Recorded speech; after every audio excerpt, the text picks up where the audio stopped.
इंसान चाहे कितने ही रिश्तों के बंधन से क्यों ना बंधा हो, जज्बातों की कितनी ही बेड़ियों ने उसे क्यों ना जकड़ रखा हो, वो स्वतंत्र है। हमारी इस मेल डोमिनेटेड सोसाइटी में इस आज़ादी का हक सिर्फ मर्दों को नहीं, औरतों को भी है। पर ये छोटी सी बात बहुत से लोगों के पल्ले नहीं पड़ती। जहाँ जुल्म और शोषण है, वहाँ प्रतिहिंसा और अपराध।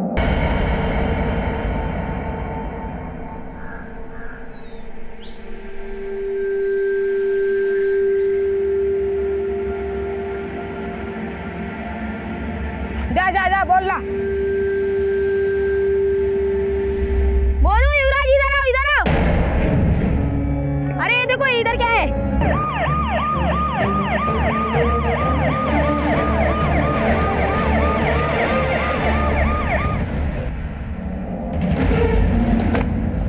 फोन किसने किया था? सर मैंने किया था, बच्चों ने मुझे बताया कि इधर कुछ तो गिरा है, इसलिए मैंने आपको कॉल किया। महेंद्र, उठा कर लाओ।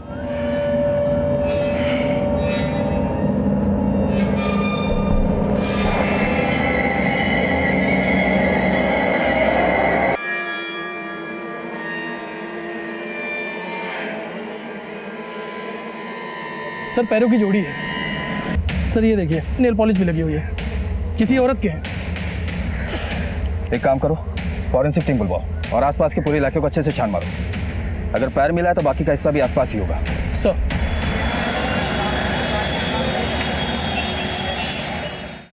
पता नहीं आई थी क्या माँ? कहाँ चले गए? ना आई।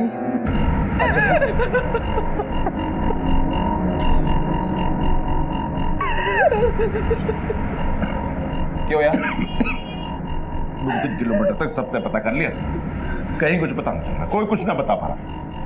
उसकी सारी सहेलियों को भी मैंने फोन कर लिया, कहीं ना गई। और वो डॉक्टर का बच्चा बिना एक फोन ना उठा रहा, 1000 फोन कर लिया उसको सुबह से। बाप ने फोन करता हूं मैं, रुक। मैं भी करता हूँ।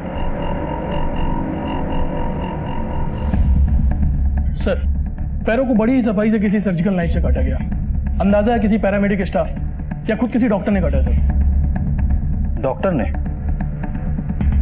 उस इलाके से कोई और संदिग्ध मिला? नहीं सर, पूरा इलाका छान मारा लेकिन कहीं से कुछ भी हाथ नहीं लगा। मिलेगा महेंद्र, ये जो भी है किसी के लाश को टुकड़ों टुकड़ों में ठिकाने पर लगाने की कोशिश करो। पैरों पर कोई खास निशान या टैटू? नहीं सर, पोस्टमार्टम रिपोर्ट में भी ऐसा कुछ जिक्र नहीं है, पर रिपोर्ट से एक बात तो कंफर्म है कि ये टांगे किसी लड़की की ही हैं। एक काम करो, सारे चेक पोस्ट पर अलर्ट जारी कर दो। एक भी गाड़ी बिना चेकिंग के आगे न जाने पाए। खबरियों को अलर्ट करो और उस इलाके में जितने भी संदिग्ध हैं सबसे पूछताछ करो और इस इंफॉर्मेशन रिपोर्ट को सारे थाने में सर्कुलेट करा दो। शायद वहां से कोई सुराग नहीं। सर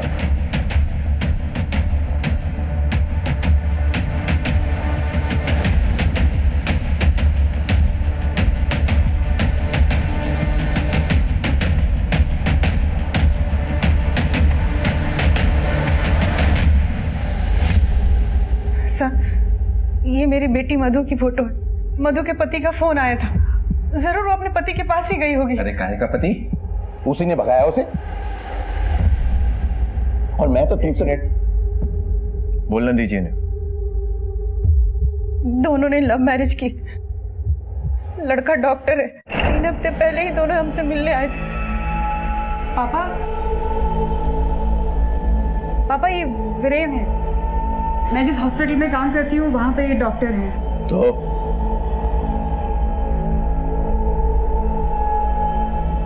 पापा हमारा अफेयर चल रहा है पिछले 3 महीनों से। क्या कह रही तू? पापा ये चाहते हैं मुझे और मैं भी। सर हम दोनों एक दूसरे से ब्याह करना चाहे हैं। और फिर एक दिन हेलो मम्मी, वीरेन जी और मैंने शादी कर ली है। अभी उसकी शादी की बात गले से उतरे भी नहीं थी कि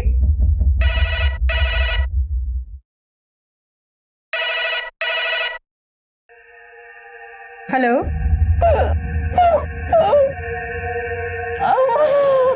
मधु, मधु तू रो क्यों रही है?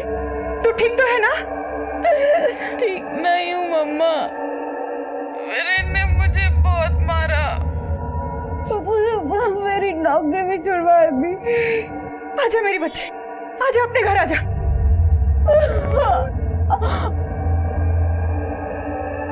सर, वैसी हालत में मैंने वही किया जो एक माँ करती। मधु लौट के आ गई।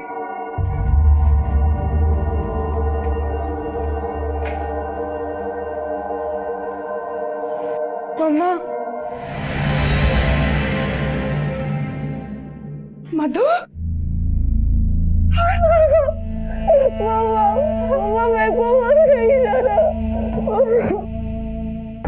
साहब, मधु ने अपने पति को छोड़ दिया था, लेकिन उसके पति ने उसको नहीं छोड़ा।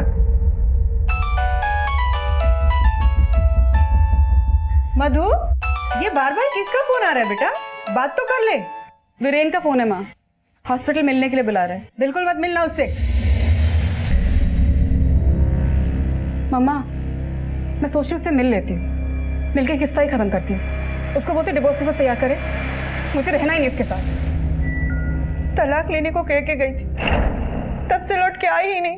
अरे लौट के कहां से आएगी वो, जब वही लेके गया उसे। हाँ साहब, सुबह से 1000 फोन कर लिए उस डॉक्टर के बच्चे को, एक भी ना उठाया। बस एक बार कहीं मिल जाए, उसे मार मार के ना सर से प्यार इसका भूत पाता। अरे चुप, शांत हो जा। उसके पति का एड्रेस है आपके पास? जी।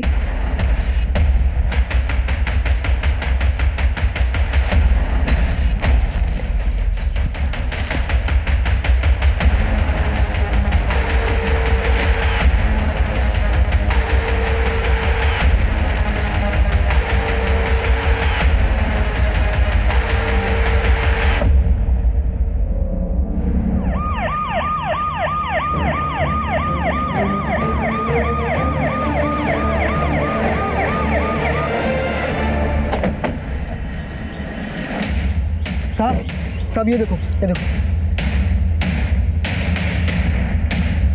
सर, औरत के हाथ है। लगता है किसी को बेरहमी से मारकर कोई लाश को टुकड़ों में ठिकाने लगा रहा है। कौन हो सकता है?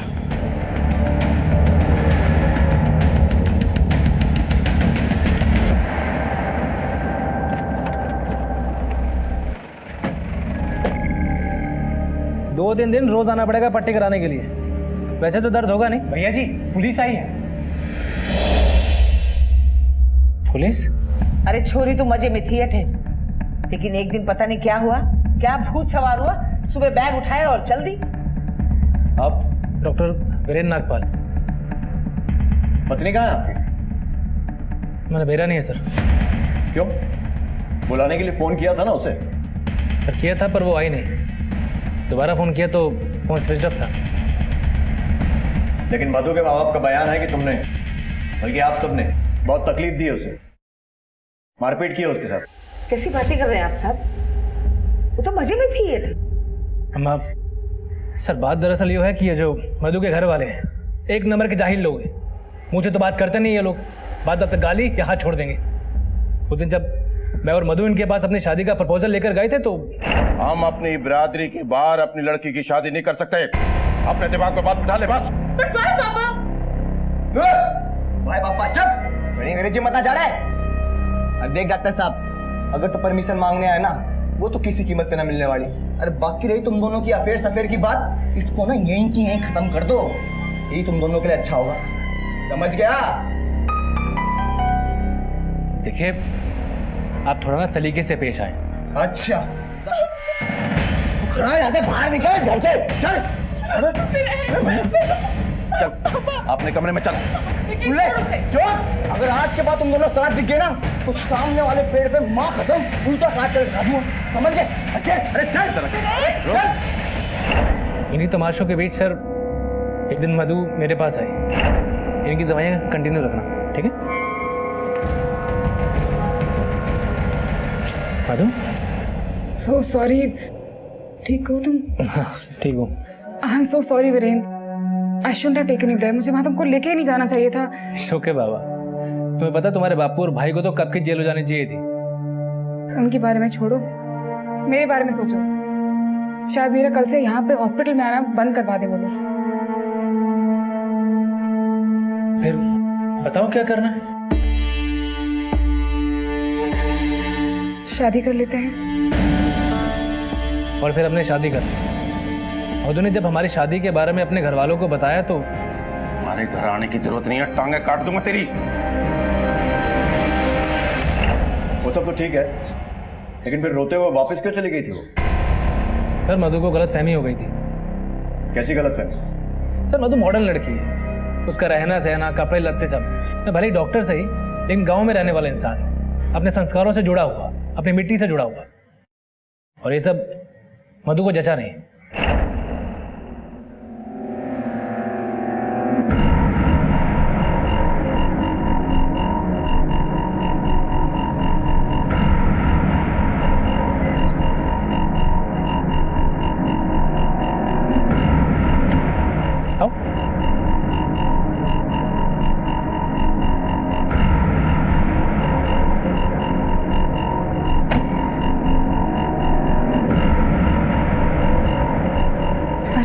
पर ये तो गांव है।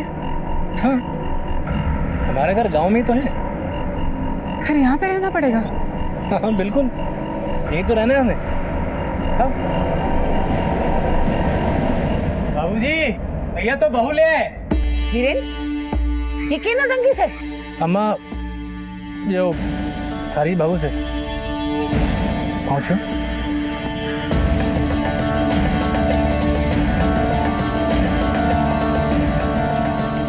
ब्याह करने से पहले बता तो दिया होता। बापू अब भीतर चलिए, हम बताते हैं। अम्मा आइए। सर वैसे तो मधु को गांव में घुसते ही प्रॉब्लम शुरू हो गई थी। सर मधु शहर की लड़की थी और हम ठहरे गांव वाले, लेकिन जब मेरे अम्मा बाबूजी ने उसके रहन सहन पर आपत्ति जताई तो अम्मा हम अस्पताल जा रहे हैं।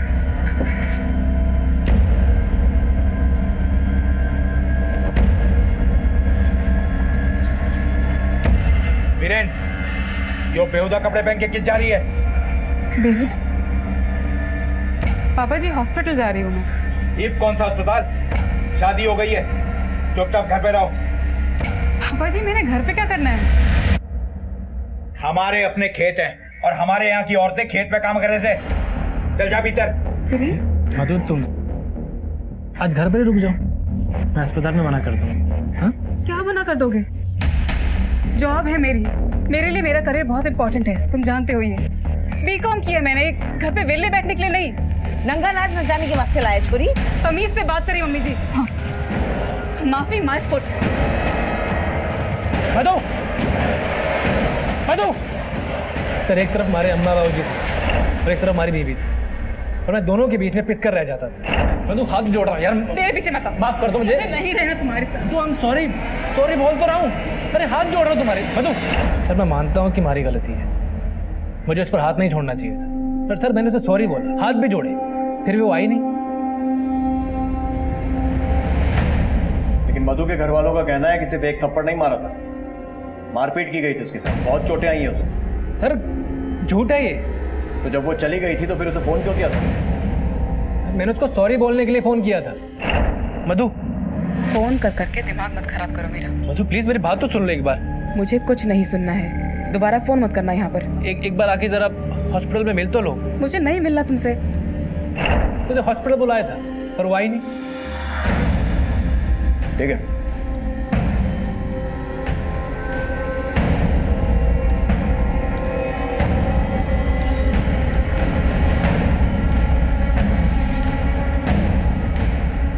ए सुनो, चलो।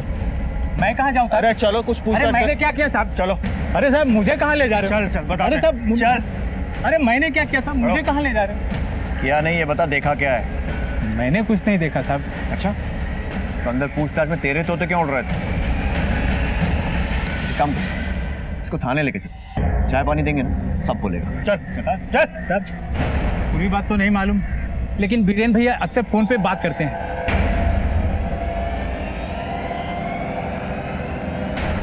पता नहीं किस बात का गुस्सा था, उस दिन बीरेन भैया ने भाभी जी को मारे, बहुत मारे। मधु किस जा रहे थे? क्या है? अरे चल के अम्मा बाबूजी से माफी मांगो, चलो। माफी तो मैं मांगने से रही, और तुम क्या कह रहे थे? मेरे पापा जाहिल हैं, तुम्हारे पापा देहाती गवार है, भिखारी की तरह कपड़े पहनते हैं और बातें करते मवेशी जैसी। ठीक है। अरे साहब कित लेके जा रहे हो? सर मुझे क्यों लेके जा रहे हो? कुछ ना किया इसने। सर मैंने थप्पड़ ही मारा था। अरे साहब छोड़ो, हमारे छोरे ने। छोड़ दो। बैठ रे। कहाँ लेके जा रहे हो? साहब अरे कुछ ना किया इसने। साहब छोड़ो। अरे कहाँ ले गए? ये सब उस मनहूस छोरी की वजह से हुआ है। कीड़े पड़े उसके। सर मैं क्यों मारूंगा मधु को? हमारी बीवी है वो। फोन पर किससे बातें होती थी तेरी? डॉक्टर हूँ सर, हॉस्पिटल के कलीग्स हैं, मरीज हैं, सबसे बात होती रहती है। कॉल रिकॉर्ड से सब पता लग जाएगा कितने मरीज हैं और कितने कलीग्स हैं। सर हमारी बात मान नहीं रहे हैं। आप मधु के बापू और भाई को पकड़िए। उन्होंने ही गायब किया मधु को। सर उसका भाई तो पेट से लटकाने की धमकी दे रहा था कि इज्जत, जात, बिरादरी, समाज इन सब की बेड़ियां हैं सर उनके दिमाग में। मधु के पति वीरेन ने अब शक की सुई मधु के ही परिवार की तरफ घुमा दी थी। परिवार का मधु के प्रेम विवाह को लेकर आक्रोश इस बात को हवा भी दे रहा था। बहन और जीजा को मारने की धमकी दी थी ना तूने? हाँ साहब दी थी, धमकी दी थी। मारा भी था उस नाली के कीड़े को, और उसको नहीं अपनी बहन के भी 2 थप्पड़ मारे थे। माँ की कसम, माँ की कसम, उससे ज्यादा कुछ नहीं, उससे ज्यादा कुछ नहीं किया, माँ कसम।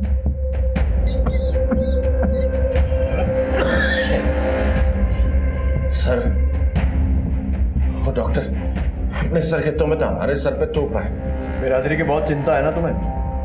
ना सर ना, इतनी भी ना है कि मैं अपनी बेटी को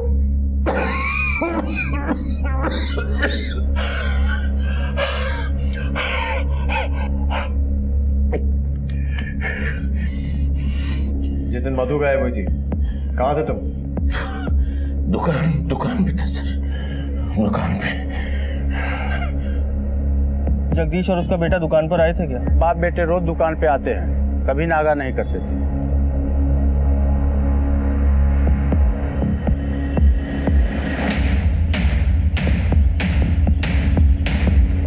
और मेन रोड पर अगर कोई सीसीटीवी दिखे तो फुटेज निकलवाओ। इतनी दूर लाश को जरूर गाड़ी में लाए होंगे। बॉडी को पोस्टमार्टम के लिए भी भेज दो। साहब एक तो मेरी बेटी गायब है, उस पर से आपने मेरे पति और बेटे को बंद करके रखा है। बंद नहीं किया है, पूछताछ के लिए बुलाया था इन्हें, छोड़ भी रहे, और शक की बिना पर वीरेन को भी गिरफ्तार किया है हमने। बहुत सही, ये तो बहुत सही किया साहब आपने। तो उलट पड़ेंगे ना, सब कुछ उगलेगा। अच्छे से झुकाई करना साहब। चुप कर, हमें क्या करना और क्या नहीं ये पता है।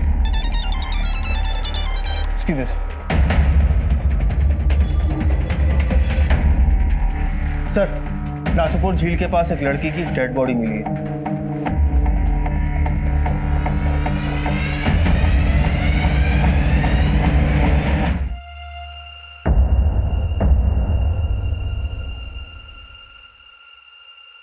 ये मंगलसूत्र बॉडी के ऊपर मिला था।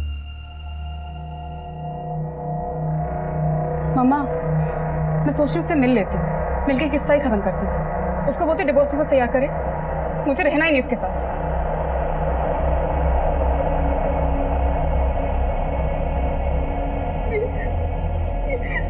ये तो मेरी मधु का है।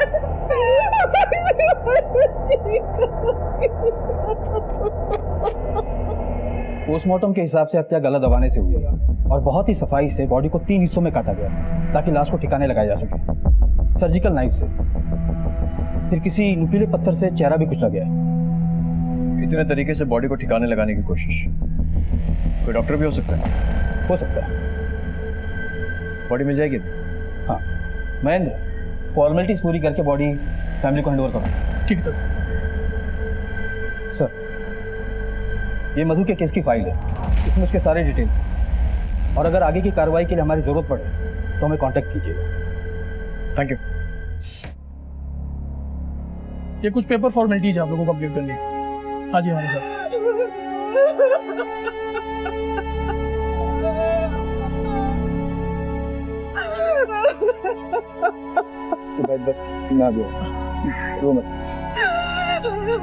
गुमशुदा मधु की लाश मिल गई थी, इसलिए पुलिस ने पिता और भाई को अंतिम संस्कार करने के लिए रिहा किया, लेकिन वो शक के दायरे से बाहर नहीं हुए थे। और जब जगदीश गुप्ता मधु की अस्थियां गंगा जी में विसर्जित करने ऋषिकेश पहुंचे और फिर जो उन्होंने देखा, उससे इस केस में अचानक 180 डिग्री का मोड़ आ गया। सर मैं मधु की अस्थियां लेकर ऋषिकेश गया हुआ था और उसकी अस्थियां विसर्जन करके बीपी की दवाई लेने एक दुकान पर रुका। दवा लेके जैसे ही पलटा तो मेरी तो जबान हलक पर टिक के रह गई। मैंने देखा सामने मधु खड़ी थी। मैं जोर से चिल्लाया, मधु मधु, और उसने जैसे ही मेरी आवाज सुनी गायब होगी। भाग गई। भीड़ थी, मैं हटा के जैसे वहां तक पहुंचा तो कोई भी नहीं।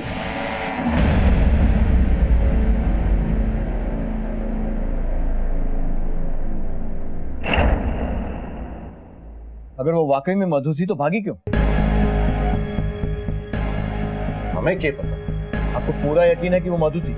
मधु मेरी बेटी, अपनी बेटी को पहचानने में कैसी गलती कर सकता हूं मैं?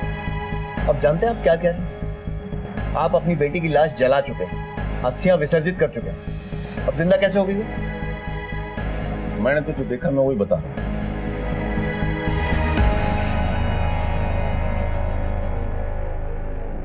सर ये मेडिकल स्टोर का फुटेज। सर देख, वही कटकाटी है, तो सलवार भी वैसी पहन रखी है, पर चेहरा तो नहीं दिख रहा है ना? सर मैंने सामने से देखा है। क्या लगता है शर्मा? सर सीसीटीवी फुटेज देख के लगता है कि हो भी सकती है और नहीं भी, लेकिन जगदीश का कहना है कि ये मधु ही है। एक बात तो तुमने सही कही, ये केस घूम फिर कर बाप बेटे पर आ रहा है। कहीं ऐसा तो नहीं है कि दोनों तमाशा खड़ा करके हमें भटकाने की कोशिश कर रहे हैं? सर ये बात मीडिया तक भी पहुंच चुकी है। पुलिस के सामने बड़ा प्रश्न ये था कि किस पर विश्वास करें, मां पर जिसने बेटी की लाश की शिनाख्त की थी, या पिता पर जो उसे जिंदा देखने का दावा कर रहा था। कहीं इस खेल में मधु के पति डॉक्टर वीरेन का हाथ तो नहीं था? मधु की मानो उस लाश को मंगलसूत्र से पहचाना था ना? Right sir.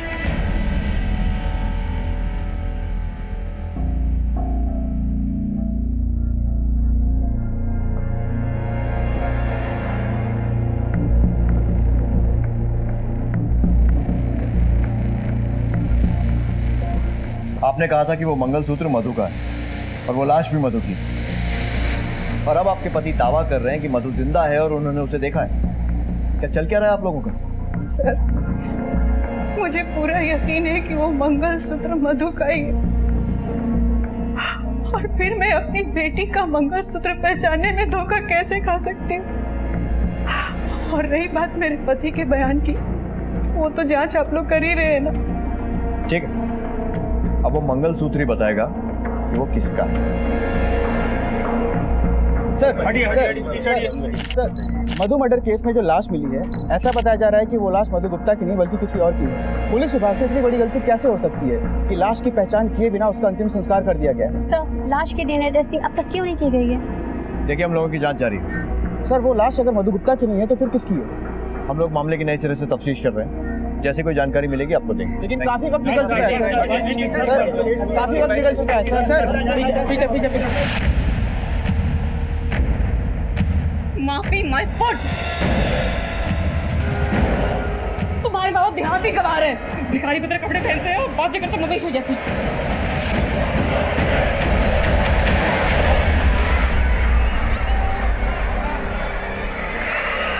मेरी बात तो सुनिए। देखिए मैं 3 दिन से आ रहा हूँ, लेकिन मेरी वाइफ को कुछ पता नहीं चलता। ये मैं आपको 3rd टाइम बता रही हूँ कि सीमा मैम यहाँ 3 दिन से नहीं आई। आप चाहिए तो हमारा अटेंडेंस रजिस्टर चेक कर लीजिए सर, आपको खुद समझ आ जाएगा। आपको कहीं भी उनके सिग्नेचर नजर आ रहे हैं? देखिए मैंने हर जगह उसको ढूंढा, लेकिन वो कहीं नहीं मिली। मेरी बच्ची को देखिए, रो रो के आधी हो चुकी। सर मैं बिल्कुल समझती हूँ, मैं आपको सजेस्ट करूंगी कि आप पुलिस के पास जाइए। मैं पुलिस में भी जाके इन्फॉर्मेशन कर चुका हूँ। सर देखिए, अगर मुझे कुछ पता चलता है तो मैं आपको बता दूंगी।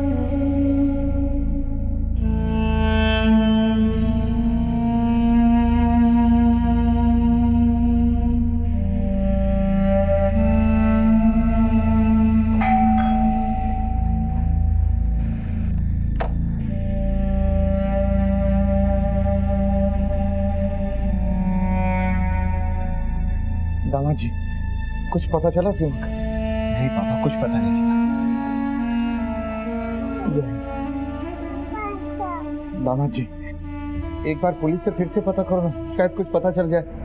पापा पुलिस से भी बात, वो कहते हैं कि पता चलेगा तो आपको इन्फॉर्म कर देंगे, फिर भी आप कहते हैं तो।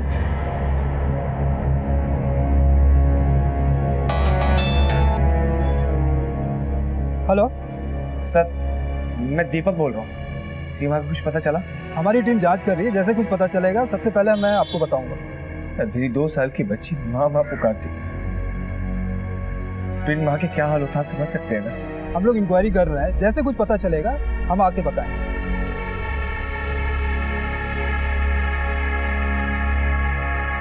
पुलिस ने असली मृत महिला तक पहुंचने के लिए मंगलसूत्र पे मिले मार्क के आधार पर एक एक ज्वेलरी शॉप को टटोलना शुरू किया।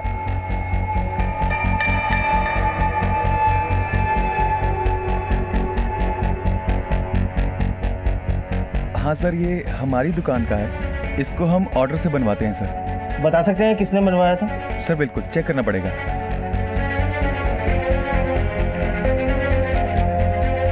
ये मंगलसूत्र दीपक चावला ने खरीदा था। दीपक चावला? जी सर। इसका एड्रेस मिलेगा हमें? जी सर।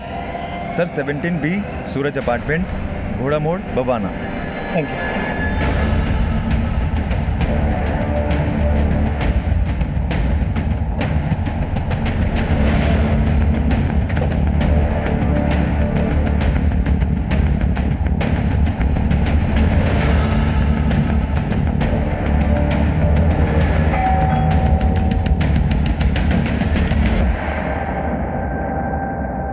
ये लोग दिल्ली के नरेला थाने से आए।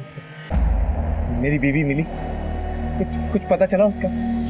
हमें एक लड़की की डेड बॉडी के पास से ये मंगलसूत्र मिला। पहचानते हैं इसे?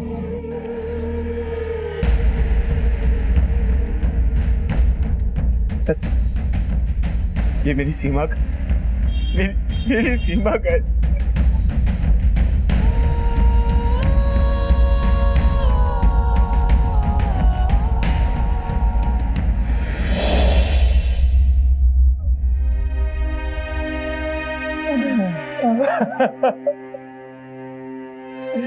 मुझे ले चलिए वहाँ, एक बार बेटी की लाश तो देख लो।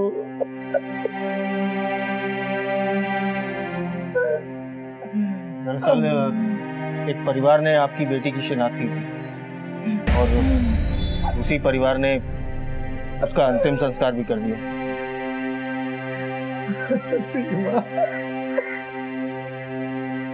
सर आप मजाक कर रहे हैं? ऐसा कोई कर सकता है क्या? और आप इतने यकीन के साथ कैसे कह सकते हैं कि जो लाश मिली है वो मेरी पत्नी की है? देखिए, उसी बात को वेरीफाई करने के लिए आपकी बेटी की डीएनए से बॉडी के डीएनए को मैच करवाना जरूरी है। अब ये सब क्या हो रहा है और ये सब क्या बोल रहे हैं? और ये मंगलसूत्र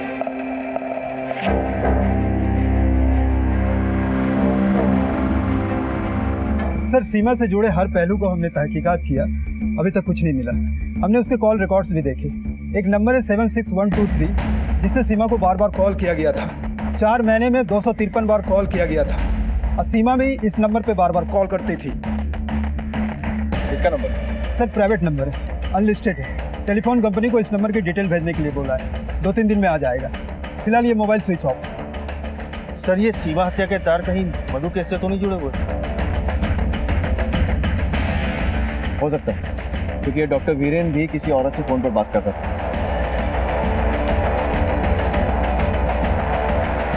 पता करो कि इस डॉक्टर वीरेन और सीमा का कोई कनेक्शन है क्या? Okay sir, thank you.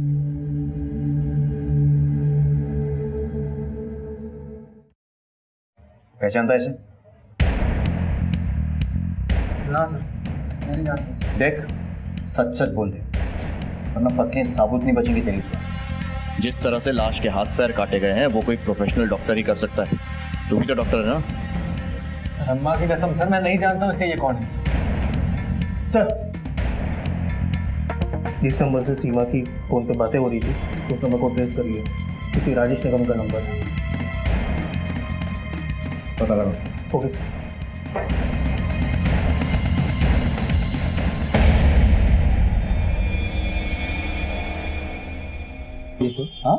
हाँ जी कहिए।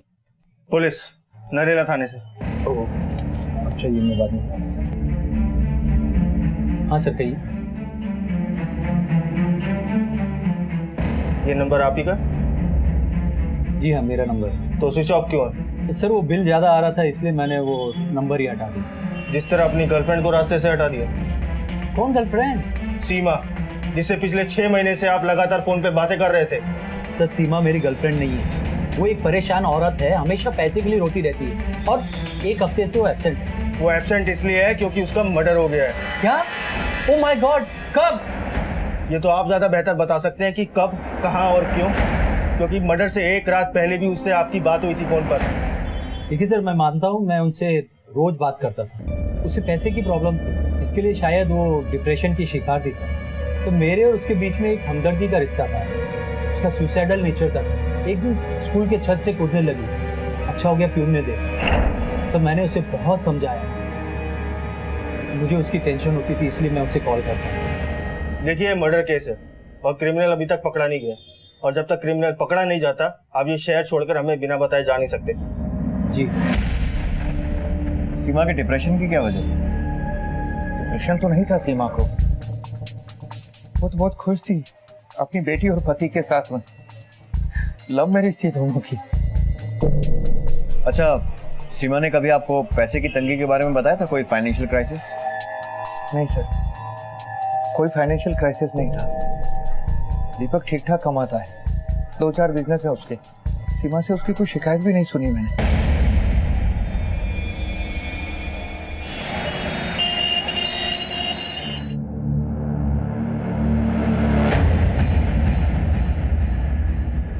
अरे बेटा कैसा है वो? बेटा क्या हुआ? बड़े दिनों बाद दिखाई दे रहा है। सब ठीक? हाँ। कहाँ गया था? हाँ अंकल, वो अलीगढ़ गया था। 1 किलो चीनी देना। हाँ हाँ देता हूँ। अलीगढ़ में कहाँ गया था बेटा? मेरे चाचा रहते हैं। अच्छा, कौन से वाले? दिवाकर चाचा। अच्छा, जो कनाडा रहते थे वो इंडिया आ गए? तुल गई चीनी। और घर पे सब बढ़िया? अरे काय का बढ़िया बेटा।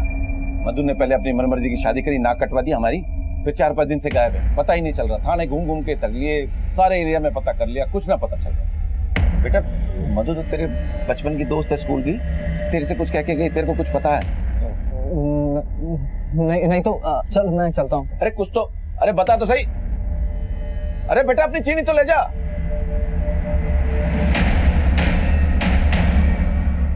मधु के नाम से जिस महिला का अंतिम संस्कार कर दिया गया था, उसकी पहचान पुलिस ने सीमा चावला के रूप में खोज निकाली थी। मधु, उसके पति डॉक्टर वीरेन और सीमा का आपस में क्या संबंध था? अगर था तो क्या था? जैसे ही मैंने मधु का नाम लिया वो भाग लिया। बहुत घबराया हुआ था, जैसे सांप देख लिया वो। किसकी बात कर रहे हो? साफ साफ बताओ क्या हुआ? मैं दुकान पे खड़ा था, वो आया। क्या नाम बताया? गौतम। वो मधु का स्कूल का दोस्त है, अक्सर मिलता रहता है उससे। एड्रेस दो सर। जी।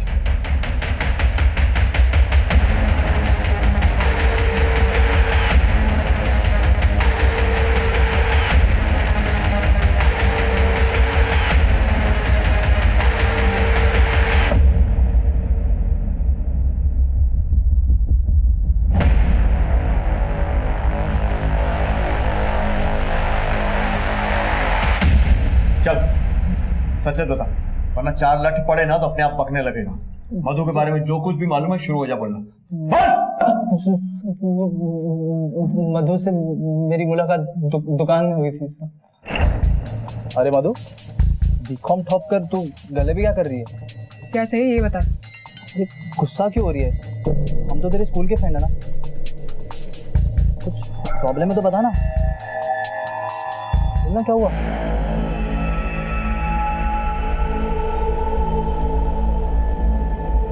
कई बार हम दुकान में ही मिलने लगे और धीरे धीरे उसने अपने दिल का दर्द मुझे बताना शुरू कर दी। मेरी लाइफ भी कितनी स्ट्रेंज है। जहाँ एक और जिद करके शादी करी, अब मुझे मिला ही क्या? पति से धोखा और उसके घर वालों से इतनी नफरत, और दूसरे ओर मेरे अपने घर वाले भी जल्लाद हुए पड़े। तो तू यहाँ कर क्या रही है यार? इतनी पढ़ी लिखी है, निकल जाना यहाँ से। कहाँ जाऊँ? एक जगह है, वहाँ यहाँ के परिंदे भी परनिवास है, और नौकरी तुझे यूं मिल जाएगी। और फिर वो घर छोड़कर आ गई। जा कहाँ रहे हैं? मुरादाबाद। वहाँ मेरे एक दोस्त का घर खाली है, बिल्कुल खाली। अभी वो मुरादाबाद में है।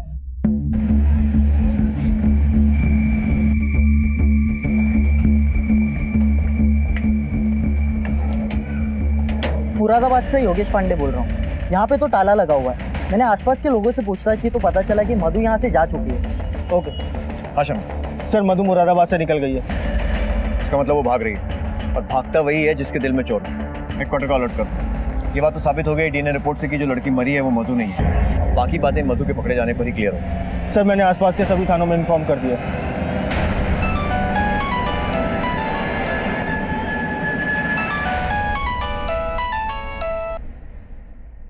हेलो बेटा, कहाँ है तू? प्लीज घर आ जा, घर आ जा बेटा।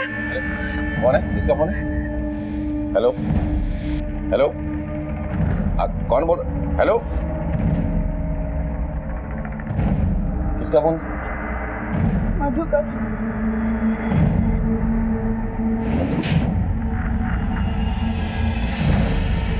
सर, अभी अभी मधु ने अपनी माँ को कॉल किया था। गुड, मतलब सबका नंबर सर्वेलेंस पे डालने का कोई तो फायदा होगा। कहाँ का number? Sir, Ghaziabad.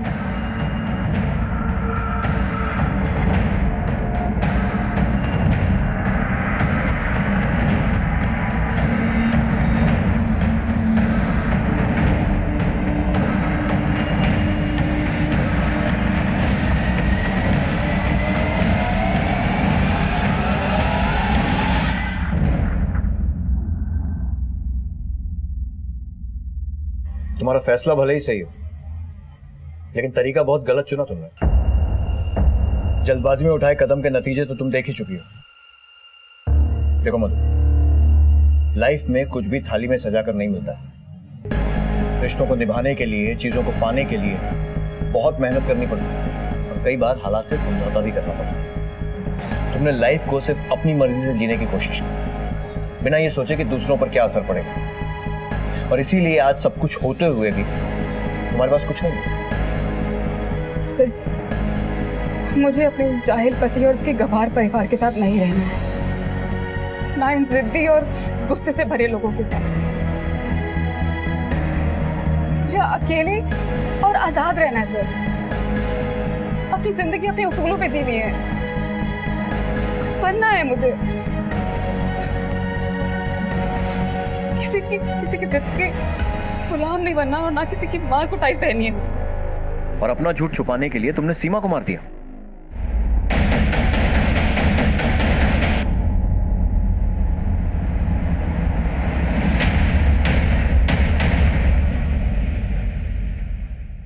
Okay sir, जिन 3 एरियाज में हमें वो बॉडी पार्ट्स मिले थे, उस एरिया के मोबाइल टावर के रिकॉर्ड्स आ गए हैं, और उनमें से एक एरिया में दीपक चावला का मोबाइल एक्टिव था। बाकी 2 पर? सर, बाकी की 2 जगह पे एक्टिव नहीं था। इसका मतलब ये बात तो पक्की है कि दीपक चावला 3 में से एक जगह पर मौजूद है, और हो सकता है कि बाकी 2 जगह पर उसने किसी और की मदद से वो बॉडी पार्ट्स भिजवाए। बाकी 2 नंबर की डिटेल्स भी करो, पता करें कि इस दीपक चावला और इन दोनों नंबर्स में क्या कनेक्शन है। Okay sir. मैंने कुछ नहीं किया सर, मेरी बात तो सुनिए। सब पता चलेगा क्या किया तूने। मैंने कुछ नहीं किया चलेगा। चल बता अपनी कहानी शुरू। जिंदगी बर्बाद हो गई थी मेरी सर, मेरा बिजनेस भी ठप हो गया। मैंने उसे कितनी बार कहा कि अपने पापा से जाके पैसे लेकर उसके पापा के फ्लैट के अच्छे दाम भी लगवा दिए थे, लेकिन वो मानने को तैयार नहीं था। उसके दिए हुए चिल्लर पैसे से मैं कब तक जिंदगी जीता। एक तरफ वो पैसे लाने को तैयार नहीं थी, और दूसरी तरफ उसके स्कूल के प्रिंसिपल से उसकी बढ़ती हुई दोस्ती। Thank you sir. आपको पता नहीं, आपसे बात करके मुझे कितना सुकून मिलता है। आप तो मुझे मेरे हस्बैंड से भी ज्यादा समझते हैं। Thank you for helping me. कल मिलते हैं। Good night sir.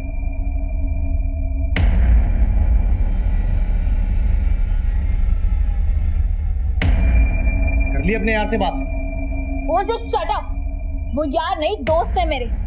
दोस्त है? दोस्त है वो तेरा? इधर सुन मेरी बात। दोस्त है वो तेरा दोस्त है यार, मुझे नहीं। उसकी सुनिए, अब मेरी सुनिए। अपने बाप के पास जाओ, फ्लैट बेच के पैसों का इंतजाम कर, वो भी जल्द से जल्द। मैं तुम्हें पहले भी कह चुकी हूँ, मैं ऐसा कभी नहीं करूंगी। क्यों नहीं करेगी तू? है सीमा, छोड़ो मुझे। मेरी बात सुन सीमा, क्यों नहीं करेगी? हाँ, मुझे 1 हफ्ते के अंदर 30 लाख रुपए चाहिए, समझ ली? 1 रुपया नहीं मिलेगा तुम्हें।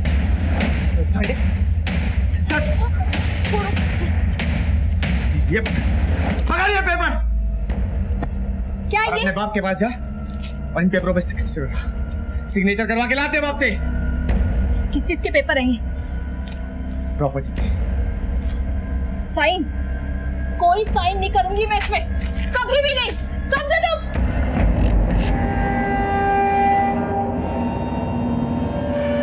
डॉक्टर नारंग, 10 लाख रुपए का लालच देकर मैंने अपने डॉक्टर दोस्त नारंग को अपने घर में, और फिर सीमा की लाश के टुकड़े कर कर मैंने अलग अलग जगहों पे ठिकाने लगा दिए।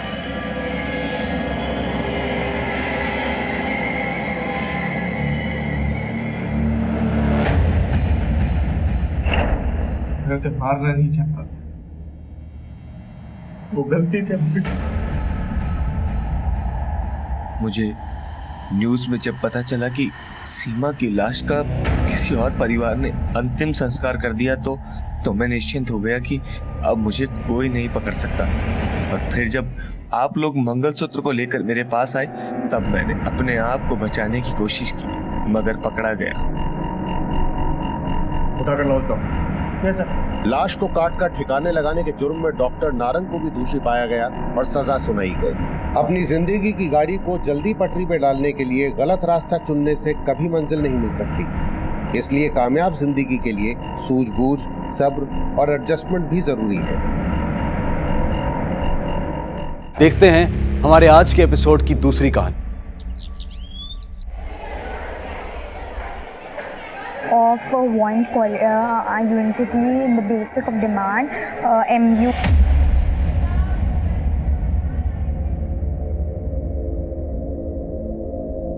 ज्योति, ऐसे लास्ट मोमेंट तक पढ़ेगी ना तो तेरा दिमाग थक जाएगा, और जब तो एग्जाम देने जाएगी तो कंफ्यूज हो जाएगी। हाँ मम्मी, बस थोड़ा सा ही। सुन, थोड़ा सा ना दिमाग को आराम दे, मैं बताती हूँ कैसे। देख, ये जो हमारे नाक का जो ये राइट वाला हिस्सा होता है ना, उसको बंद कर और लेफ्ट वाले हिस्से से लंबी लंबी सांसें ले, ऐसे।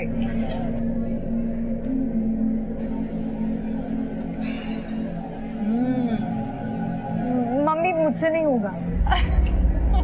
मम्मी यहाँ पर मैं टेंशन में हूँ और आप हंस रहे हो।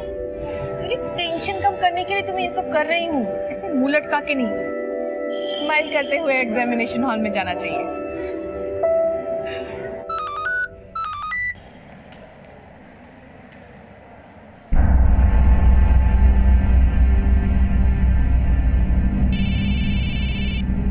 हेलो, मैसेज चेक किया तूने? देख ही रही थी। क्या भेजा तूने?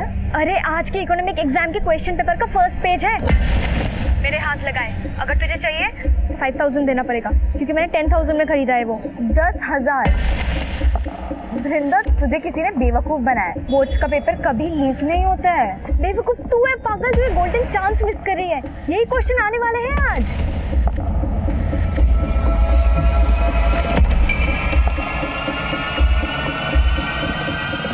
Hello, law of dimension utility definition बोलना भाई, भूल गया हूँ यार। वृंदा, तूने तो 10,000 अपने वेस्ट कर दिए, लेकिन मुझे तेरी तरह बेवकूफ नहीं बनना है। तुझे नहीं लेना ना तो मत ले, पर लेक्चर मत दे एटलीस्ट, ठीक है?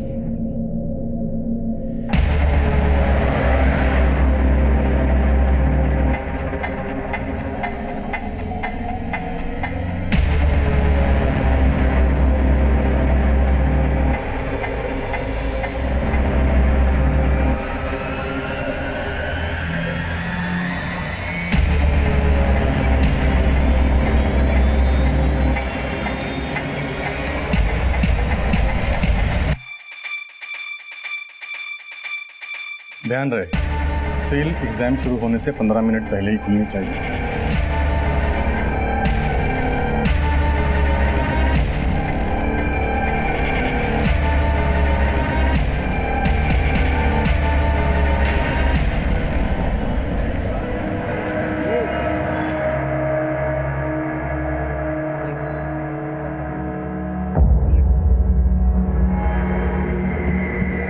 भाई, पापा ने अभी ऑनलाइन पैसे ट्रांसफर किए हैं। जल्दी जल्दी बता, क्या क्वेश्चन आने वाले इकोनॉमिक्स एग्जाम में? तुम सबने 2-2 बार ट्रांसफर करा? हाँ। जल्दी बता। सुनो question number 1, state 1 example on positive economics. Question number 2, what is mean by inelastic demand? Compare it with perfectly inelastic demand. अरे हिंदी वाले मीडियम में बोलना है, समझ में नहीं आ रहा है। अबे मेरे पास सिर्फ इंग्लिश वाले हैं। हिंदी में तुम सब खुद ट्रांसलेट करो। Question number 3।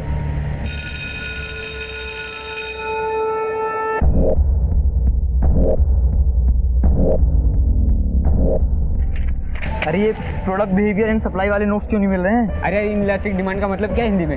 इनलास्टिक डिमांड का मतलब है मांग का लोच। बना ले सूरा, मेरे दिमाग का दही मत करो। अरे भाई जल्दी जल्दी, सेकंड बेल बच गई है।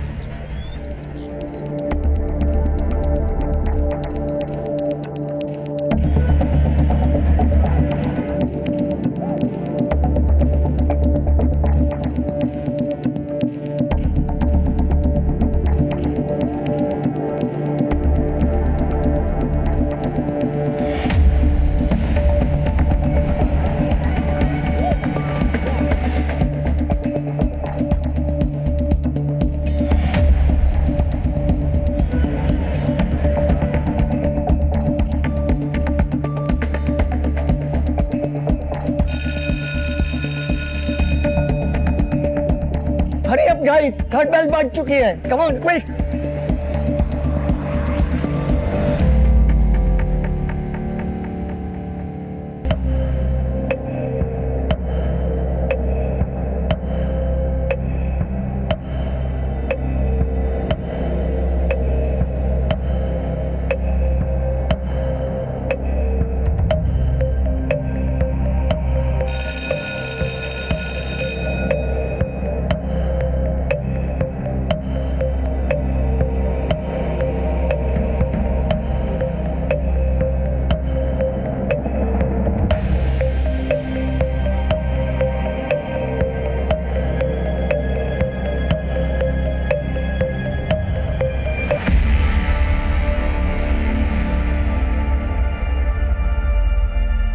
मैसेज चेक किया तूने?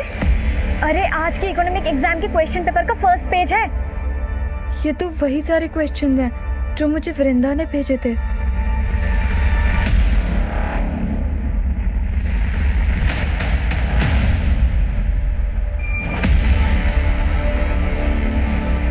हाँ ज्योति गई अंदर।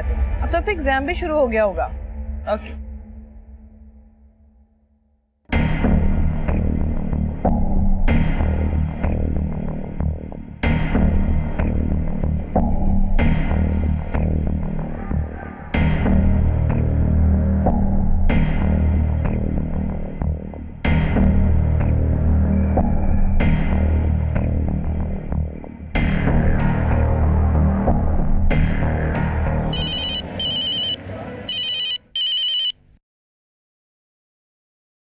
Good afternoon, Archana Tripathi here. What? मुझे मेल कीजिए अभी।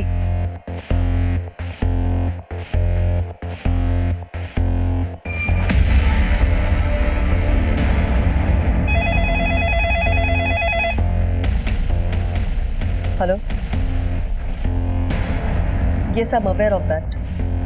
I'll get back to you in some time.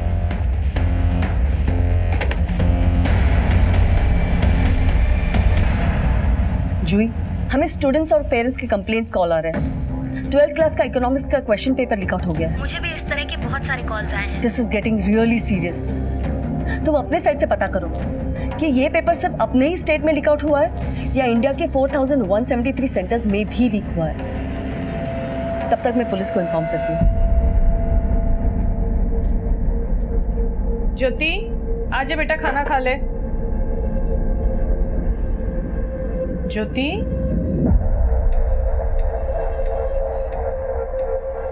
क्या बात है बेटा? देख रही हूँ जब से तुम एग्जाम देकर आई हो एकदम गुमसुम सी बैठी हो। एग्जाम अच्छा नहीं हुआ क्या? वृंदा सही बोल रही थी, इकोनॉमिक्स पेपर लीक हुआ था। क्या? हाँ मम्मी, कई स्टूडेंट्स के हाथों ये पेपर लगा। सब रट्टा मार के आए थे।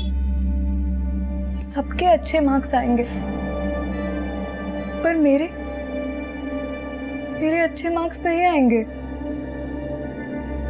जिनको मुझसे कम मार्क्स आते थे उनको मुझसे ज्यादा मार्क्स आएंगे और मुझे अच्छे कॉलेज में एडमिशन नहीं मिलेगा। ऐसा कुछ नहीं होगा, सब ठीक हो जाएगा। और फिर जो तुम लिख कर आई हो उसके मार्क्स तो तुमसे कोई नहीं छीन सकता ना। देखना इस बार भी तुम्हें अच्छे मार्क्स आएंगे।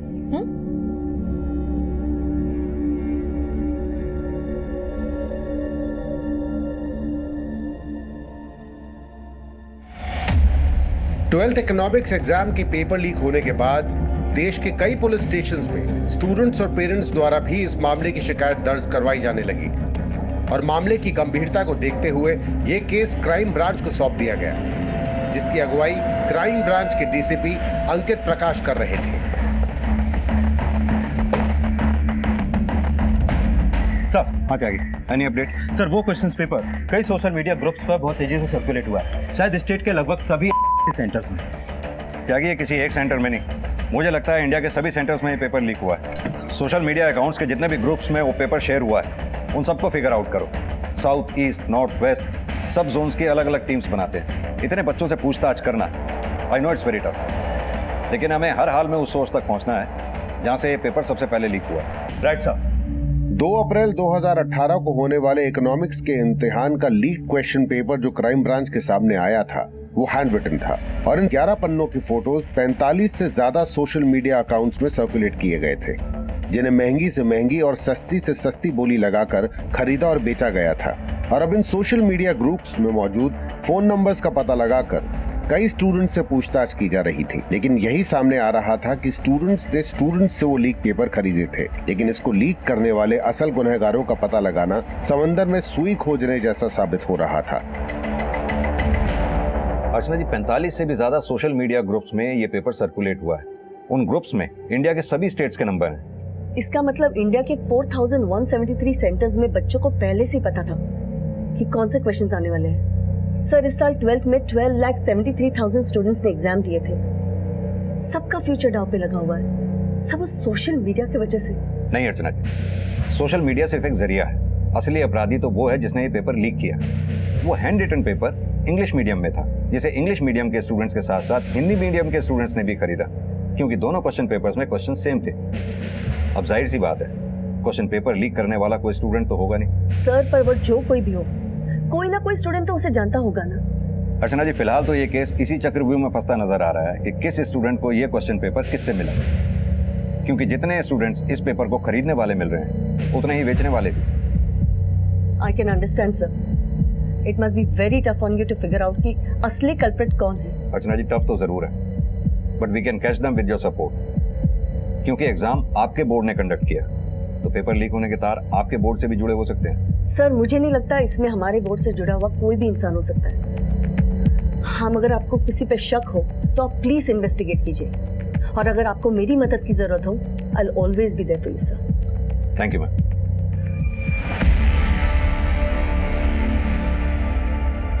12वीं क्लास के इकोनॉमिक्स क्वेश्चन पेपर लीक होने का मामला बहुत ही बड़े स्तर पे हुआ। चौंकाने वाली बात यह है कि पेपर्स एग्जाम के पहले 200 रुपए से लेकर 30,000 रुपए तक बिके। अब देखना यह होगा कि 12वीं क्लास के 12,73,000 स्टूडेंट्स में से उन स्टूडेंट्स को क्या इंसाफ मिलता है जिन्होंने पूरे ईमानदारी से एग्जाम्स दिए हैं। भारत के लगभग सभी राज्यों में स्टूडेंट्स और माता पिता सड़कों पे उतर आए हैं और नारे लगा रहे हैं।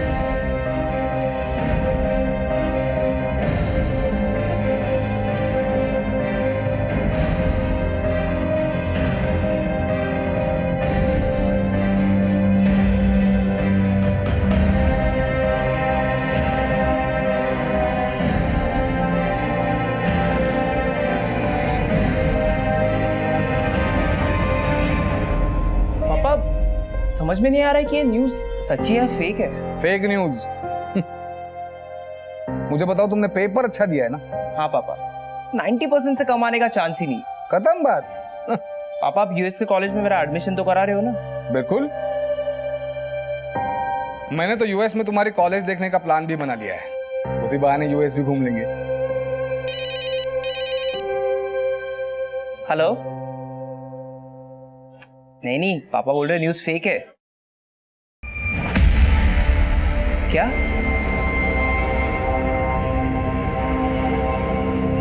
ज्योति, Jyoti, Jyoti, Jyoti.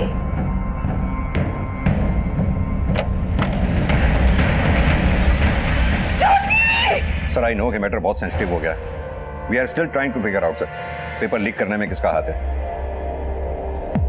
Sir ji sir, okay sir.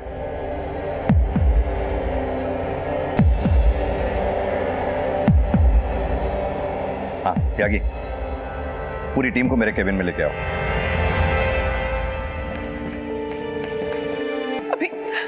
अभी उसको ओटी में लेके गए, पूरी की पूरी फिनाइल की बोतल पी गई वो।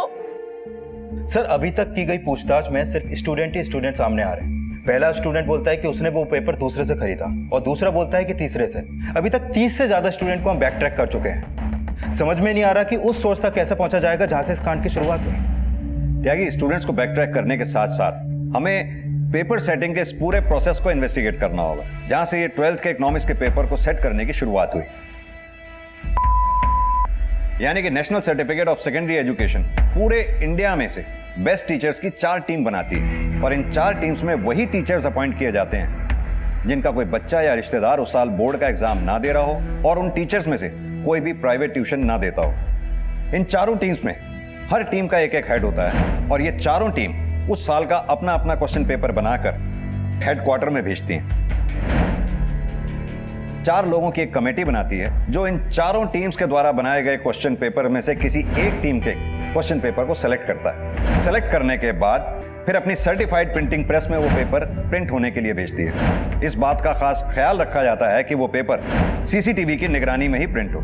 यहां से पेपर प्रिंट होने के बाद 4173 सेंटर्स के बैंक के लॉकर्स में एग्जामिनेशन से 1 हफ्ता पहले स्टोर किए जाते हैं और एग्जाम से 1 घंटा पहले इन सभी सेंटर्स के एग्जामिनेशन सुपरिटेंडेंट अपनी कस्टडी में वो क्वेश्चन पेपर बैंक के लॉकर से एग्जामिनेशन सेंटर तक पहुंचाते हैं, जो कि बिल्कुल सील्ड होते हैं। और फिर एग्जाम शुरू होने से ठीक 15 मिनट पहले वो सील्ड क्वेश्चन पेपर्स खोले जाते हैं। इस साल तमिलनाडु के मनी नागेंद्र की टीम का क्वेश्चन पेपर सिलेक्ट हुआ।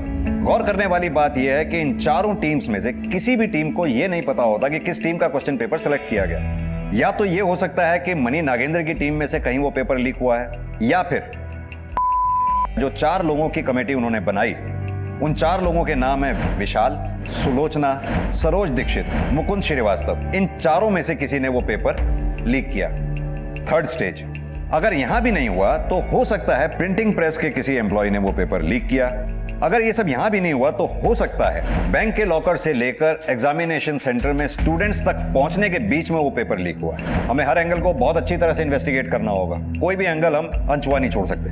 सर 4173 सेंटर्स, पेपर सेट और सिलेक्ट करने वाले टीम के मेंबर्स, प्रिंटिंग प्रेस और ऊपर से सस्पेक्ट स्टूडेंट को बैक ट्रैक करना, इतना सा त्यागी ये काम मुश्किल जरूर है, लेकिन हमें देश भर के 12,73,000 स्टूडेंट के फ्यूचर को संभालना है। हमें हर स्टूडेंट को ये भरोसा और विश्वास दिलाना होगा कि बोर्ड के अंडर जो भी एग्जाम कंडक्ट होते हैं वो फेयर होते हैं, किसी भी गड़बड़ करने वाले को बख्शा नहीं जाता है। देखिए, हमने ज्योति के बॉडी से पॉइजन फ्लश आउट कर दिया है, लेकिन उसने पॉइजन इतना ज़्यादा पिया हुआ था कि हालत अभी भी क्रिटिकल बनी हुई। वी होप कि उसे जल्दी होश आ जाएगा। पेपर लीक होने के बाद जहां एक तरफ स्टूडेंट्स, मीडिया और आम जनता स्टूडेंट्स के साथ होने वाली नाइंसाफी की गुहार लगा रही थी, वहीं उस सब के बीच ज्योति जिंदगी और मौत से लड़ रही थी और क्राइम ब्रांच लीक पेपर खरीदने वाले स्टूडेंट्स को बैक ट्रैक करने के साथ साथ उस सिरे से भी इन्वेस्टिगेशन कर रही थी जहां से इकोनॉमिक्स का क्वेश्चन पेपर सेट किया गया था। और इस सब के बीच एक और चौंकाने वाली खबर सामने आई।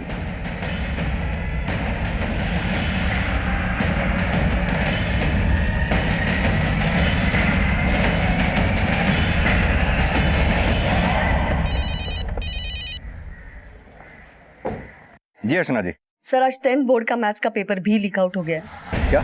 सर कल रात मुझे एक मेल आई थी जो मैंने आज सुबह देखी है। उसमें सारी इन्फॉर्मेशन है और एक हैंड रिटन मैथ्स का पेपर भी है। सर आज सवेरे 10 का मैथ्स का पेपर शुरू हो चुका है। किसने भेजा ये मेल आपको? लगता है कोई विसल ब्लोअर है, उसमें अपने बारे में कोई इन्फॉर्मेशन नहीं दी है। ठीक है, काम कीजिए आप, वो मुझे मेल फॉरवर्ड कर दीजिए। 12वीं के इकोनॉमिक्स के पेपर के लीक होने के बाद 10वीं के बोर्ड का मैथ्स का पेपर भी लीक हुआ था। इस मुद्दे को मीडिया फिर से हाइप करने लगी थी और क्राइम ब्रांच का प्रेशर दोगुना बढ़ गया था। त्यागी, 10th के बोर्ड का मैथ्स का पेपर भी उसी तरह हाथ का लिखा हुआ है जैसे 12th के बोर्ड का इकोनॉमिक्स का पेपर था। दोनों की हैंडराइटिंग भी सेम सी लगती है। एक काम करो, हैंडराइटिंग एक्सपर्ट से ये टैली करवाओ और जिस आईडी के डायरेक्टर को वो मेल भेजा गया था, उसका आईपी एड्रेस चेक करवाओ। हो सकता है ये विसल ब्लोअर ये भी जानता हो कि इस पेपर को लीक करवाने में किसका हाथ। सर हो सकता है कि वो कुछ जानता हो, लेकिन मैंने चेक किया कि 12th इकोनॉमिक्स के पेपर की तरह 10th का मैथ्स का पेपर भी कई सोशल मीडिया ग्रुप्स पे सर्कुलेट हुआ है।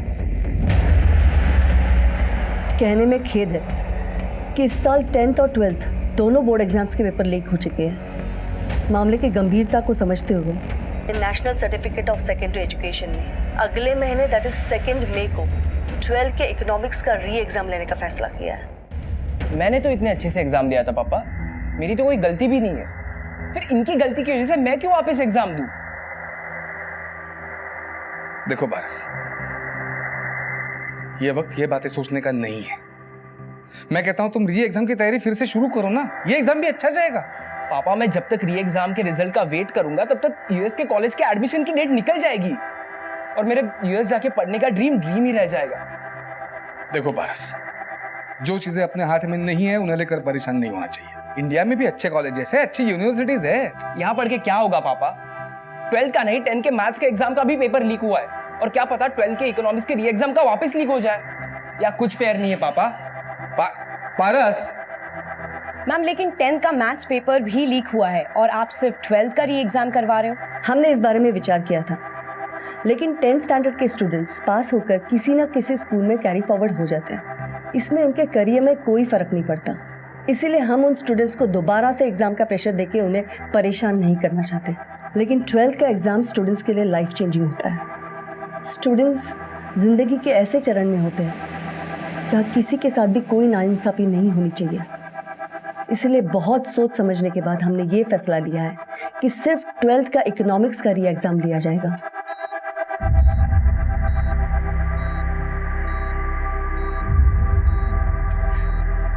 ज्योति यही सोच सोच के परेशान होती रही कि उससे कमजोर स्टूडेंट भी उससे ज्यादा मार्क्स ले आएंगे। अगर वाले पहले ही बता देते कि वो इकोनॉमिक्स का री एग्जाम करवाने वाले हैं तो शायद ये ऐसा कदम कभी नहीं उठाती। दिस इज रियली शॉकिंग कि हर डिपार्टमेंट में रेप्यूटेड स्टाफ होता है, इतनी सिक्योरिटी होती है, क्वेश्चन पेपर लीक होना पॉसिबल ही। सर इकोनॉमिक्स का री एग्जाम है, हमें 1 महीने का क्रैश कोर्स करवा दीजिए इकोनॉमिक्स में। पता नहीं अगर री एग्जाम पेपर टफ कर दिया तो हमें बहुत डर लग रहा है। देखो घबराने की कोई जरूरत नहीं है, जो पिछली बार पढ़ा था वही फिर से रिवाइज कर लो। बट सर इस बार का इकोनॉमिक्स पेपर बहुत अच्छा गया था मेरा, पता नहीं अगली बार क्या होगा। देखो बी कॉन्फिडेंट मोना, एक काम करो तुम लोग शाम को मेरे घर आ जाएगा, मैं तुम्हें एक्स्ट्रा क्लासेस दे दिया करूँ। Okay thank you sir.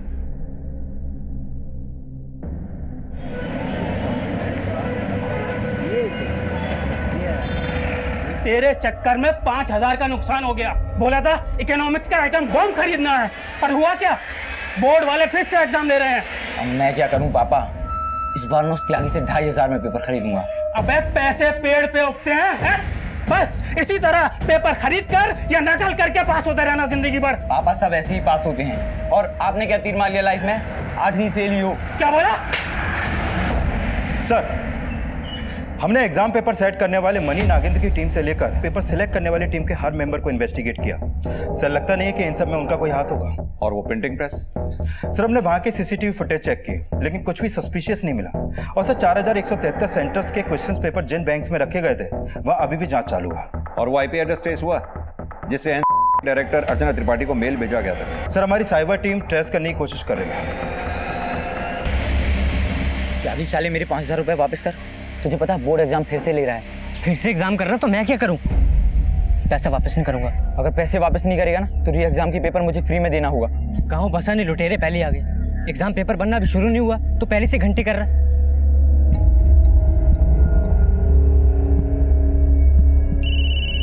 हाँ बोलो। 12वीं इकोनॉमिक्स का हैंड रिटन क्वेश्चन पेपर ही नहीं बल्कि प्रिंटेड क्वेश्चन पेपर भी लीक हुआ है। Printed question paper?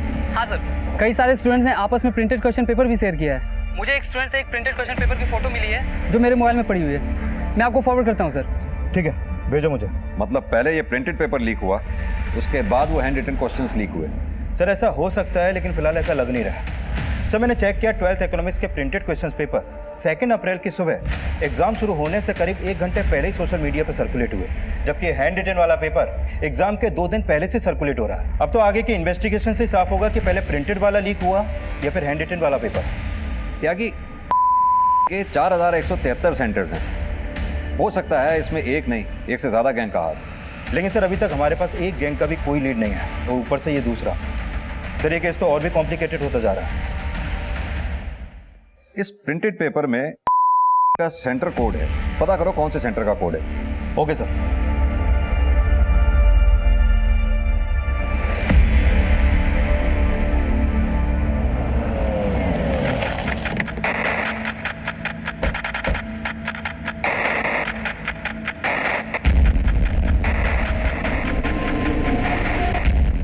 हाँ सर, ये क्वेश्चन पेपर हमारे सेंटर का है, लेकिन सर ये एग्जाम शुरू होने से 1 घंटा पहले मैं यहाँ लेकर आया था। ये एमएन बैंक के लॉकर में था। लेकिन ये पेपर तो सोशल मीडिया पे धड़ल्ले से शेयर किया जा रहा है। इस बात की हैरानी मुझे भी है सर। हमें एग्जाम वाले दिन ही ये पेपर बैंक से विड्रॉ करने की इजाजत होती है। सभी सील्ड पैक थे।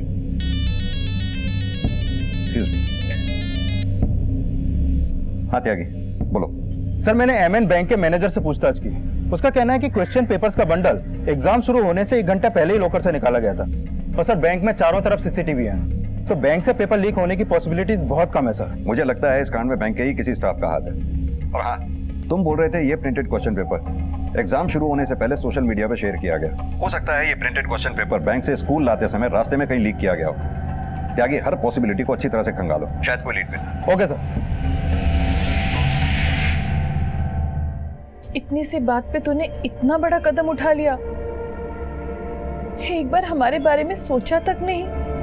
अरे लाइफ में हमें कितनी सारी मुश्किलों का सामना करना पड़ता है, झूठ, अन्याय, सब कुछ सहना पड़ता है, मगर इसका मतलब ये तो नहीं कि इन सब से हार मानकर हम आत्महत्या कर लें। हमें इनसे लड़ना पड़ता है। हाँ बेटा, अब तेरे साथ नाइंसाफी नहीं होगी। बोर्ड री एग्जाम करवा रही है, तू सबको दिखा देना कि तू सबसे अच्छे मार्क्स ला सकती है। पर पापा, मैंने तो सोचा था 12th के बाद कंपटीशन टेस्ट की तैयारी करूंगी, लेकिन फिर से इकोनॉमिक्स। ये सब सुन के तो ऐसा लग रहा है जैसे डिग्री एजुकेशन का कोई मतलब ही नहीं रह गया है यार।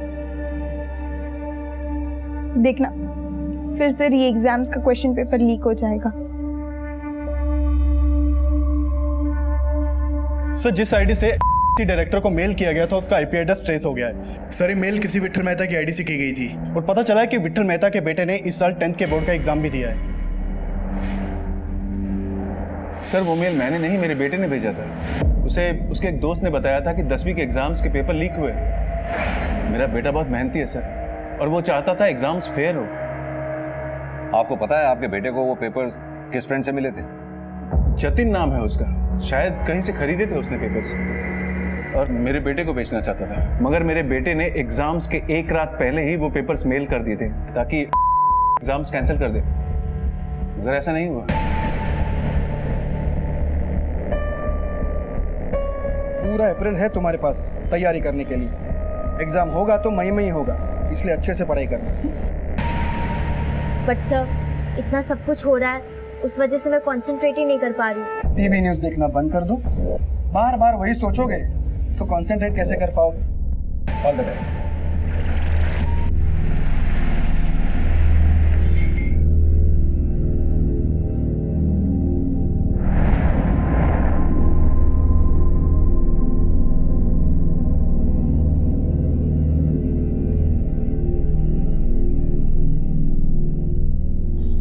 पापा मैं जानता हूँ आप सोच रहे हैं कि मैं री एग्जाम की तैयारी क्यों नहीं कर रहा हूँ, लेकिन मैंने सोच लिया कि ना मुझे री एग्जाम देना है ना आगे पढ़ना है।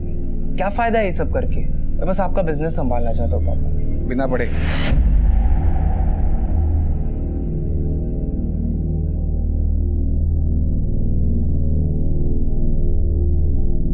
देखो पारस, मैंने आज तक तुम्हारी हर एक बात मानी है ना, लेकिन यह कहकर तुम जो मेरा दिल दुखा रहे हो मुझे बिल्कुल अच्छा नहीं लग रहा। सिर्फ विट्ठल मेहता के बेटे को जिस जतिन नाम के लड़के से पेपर मिला था, वो पेपर उसे किसी दूसरे लड़के ने बेचा था। सर 10th के हैंड रिटन पेपर में भी एक स्टूडेंट से दूसरे स्टूडेंट्स की चेन नजर आ रही है। यानी कि 10th का हैंड रिटन वो मैथ्स का पेपर जिसने लीक किया था, उसी ने 12th का इकोनॉमिक्स का प्रिंटेड पेपर भी लीक किया, क्योंकि उन दोनों में हैंड राइटिंग लगभग सेम ही थी। सर, जिन जिन स्टूडेंट्स के पास 12th इकोनॉमिक्स का वो प्रिंटेड क्वेश्चन पेपर था, मैंने सबसे पूछताछ की।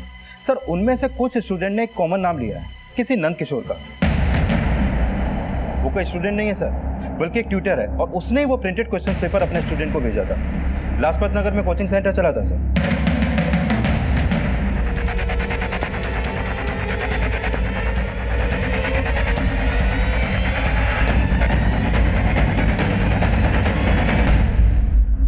मैंने अपने स्टूडेंट से पैसे लिए थे सर। उनसे कहा था कि एग्जाम के 1 घंटा पहले उन्हें क्वेश्चन पेपर दे दूंगा, लेकिन सर मैंने सिर्फ अपने स्टूडेंट्स को भेजा था सर। लेकिन तुझे वो पेपर मिला कहाँ से?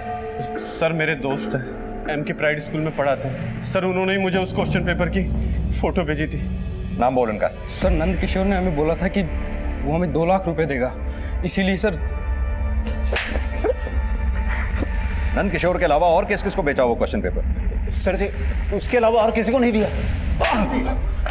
एग्जाम से 2 दिन पहले वो क्वेश्चन पेपर इतने बच्चों के पास था, तुम ही दोनों में से कोई एक क्वेश्चंस हाथ से लिख लिख के बेच रहा था। सर, हमने तो एग्जाम शुरू होने से सिर्फ 1 घंटा पहले ही उसकी फोटो खींचकर नंद किशोर को भेजी थी सर।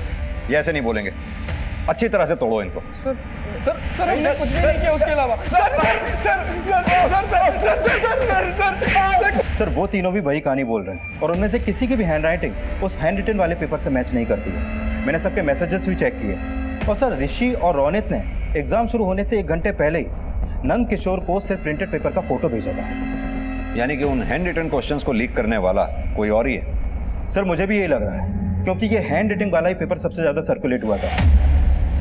सर, अभी तक हम 100 से ज़्यादा स्टूडेंट से क्वेश्चनिंग कर चुके हैं, और उन सबको वो पेपर किसी ना किसी दूसरे स्टूडेंट से मिला है, और वो स्टूडेंट इसी बात का फायदा उठा रहा है।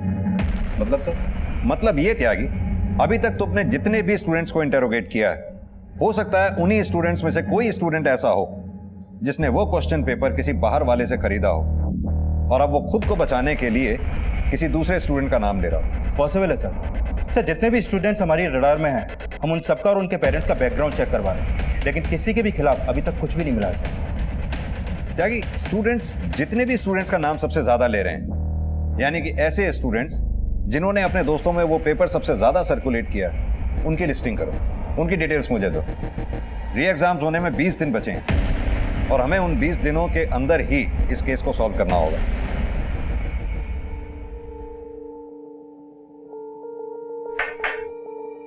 बेटा, अब कुछ ही दिन बाकी है तुम्हारे री एग्जाम को, बस तुम सिर्फ उसके बारे में सोचो, उसके अलावा तुम्हें कुछ और सोचने की जरूरत नहीं है।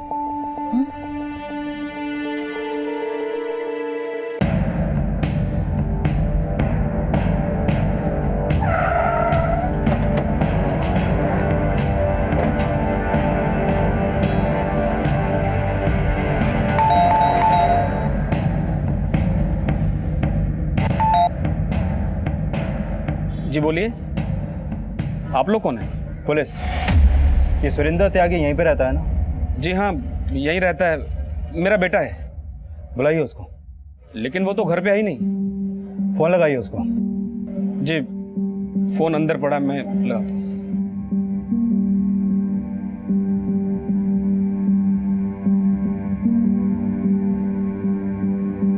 उसका फोन तो बंद आ रहा है। सर, सुरेंद्र त्यागी का फोन पिछले 6 घंटे से बंद है, और उसके पेरेंट्स बोल रहे हैं कि वो सुबह से बिना कुछ बोले घर से निकला था, लेकिन अभी कहाँ है इसके बारे में वो कुछ भी नहीं जानते। त्यागी, हो सकता है ये सुरेंद्र त्यागी के पेरेंट्स झूठ बोल रहे हैं। सर, एक्चुअली मुझे भी यही लगता है। फिर उनको बिना पता लगे मैंने उनके घर के आसपास अपना एक कांस्टेबल तैनात कर रखा है। जैसे सुरेंद्र देखेगा वो हमें इन्फॉर्म करेगा। ये सुरेंद्र त्यागी एक स्टूडेंट है, माना लीक हुए पेपर खरीदने में इसका कोई हाथ है, लेकिन ये हमारे लिए सिर्फ एक मोरा है। इसके जरिए हमें उस शातिर तक पहुंचना है जो इस कांड का मास्टरमाइंड है। त्यागी, एक काम करो, ये सुरेंद्र त्यागी के पेरेंट्स को थाने बुलाओ, हो सकता है उन्होंने ही इसे कहीं छुपा रखा हो। Okay sir. सर, मैं मानता हूँ कि मेरे बेटे से गलती हुई है, लेकिन उसे वो पेपर एक स्टूडेंट ने बेचा था। लेकिन आपके बेटे सुरेंद्र ने जिस नरेश का नाम बताया हमें, उस नरेश नाम का स्टूडेंट तो हमें कोई मिला ही नहीं। कहीं ऐसा तो नहीं वो नरेश कोई और ही है जिससे आपने अपने बेटे के लिए पेपर खरीदा था? नहीं सर, मुझे तो पता भी नहीं था। कि सुरेंद्र के पास वो लीक हुआ पेपर था, और सर अगर मुझे पता होता तो मैं उसे पहले ना समझा देता। तो फिर सुरेंद्र को गायब कहाँ कर दिया?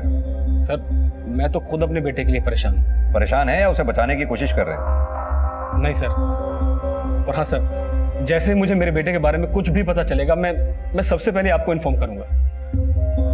ठीक है।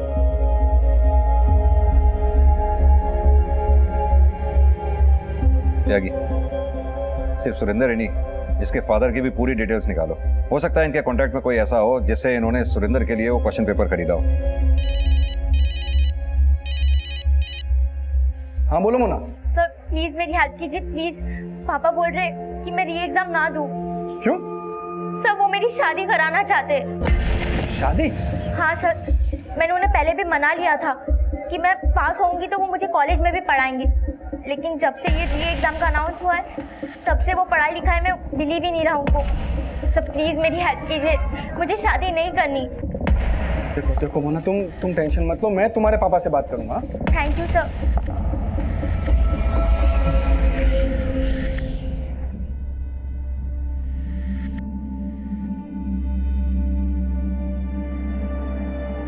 ज्योति, तुझे पता है ना, लाइफ में हमने तुम पर कोई रोक टोक नहीं लगाई, क्योंकि हमें मालूम है कि तुम हमारा एक दिन नाम जरूर रोशन करोगी। तू ना बस अभी इकोनॉमिक्स के री एग्जाम की तैयारी कर, उसके बाद लाइफ में तुझे जो भी करना होगा ना, हम तुझे सपोर्ट करेंगे।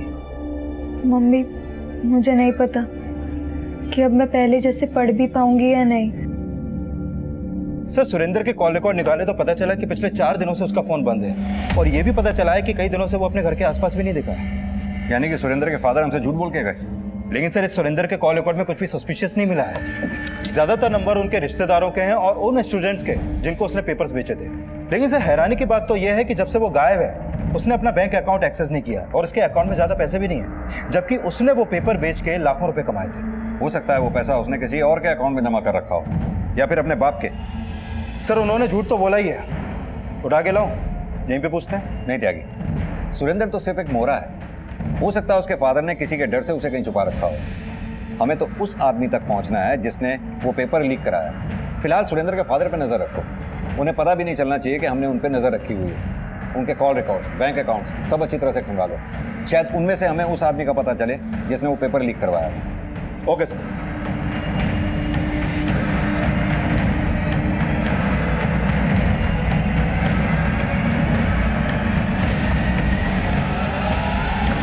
सर मैंने सुरेंद्र त्यागी के फादर अजय त्यागी का बैंक अकाउंट चेक किया।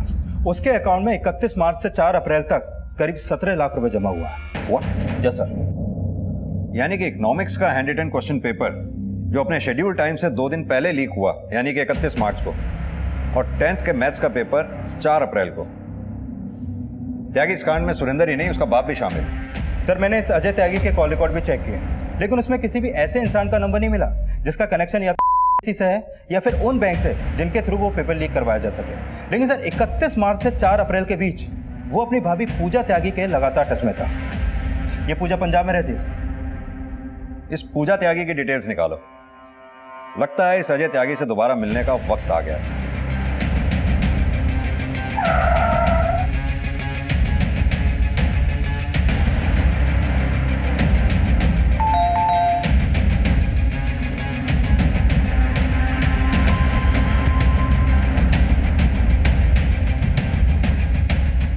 सर वो पैसा पेपर लीक स्कैम का नहीं था, मैंने कई लोगों से अपना उधार वापस लेना था। अब तेरा उधार हम चुकता करेंगे। सीधी तरह से ये बता, तेरी शय पे तेरा बेटा क्वेश्चन पेपर बेच रहा था ना? मुझे नहीं पता सर। मैंने बोला ना, सीधी तरह से बता, तेरा बेटा सुरेंद्र है कहाँ? मुझे नहीं पता सर। ये ऐसे नहीं बोलेगा, अच्छी तरह से तोड़ो उसको।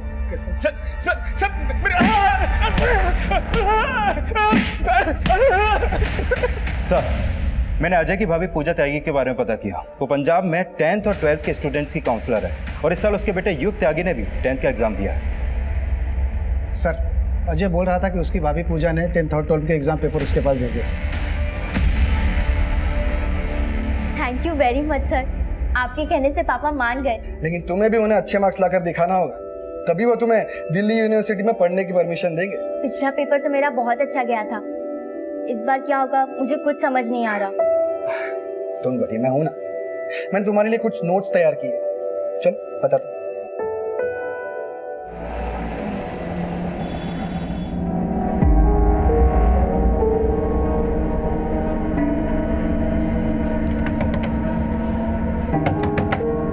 चल चल चल, हमें निकलना है, पुलिस को सब पता चल गया। एक मिनट।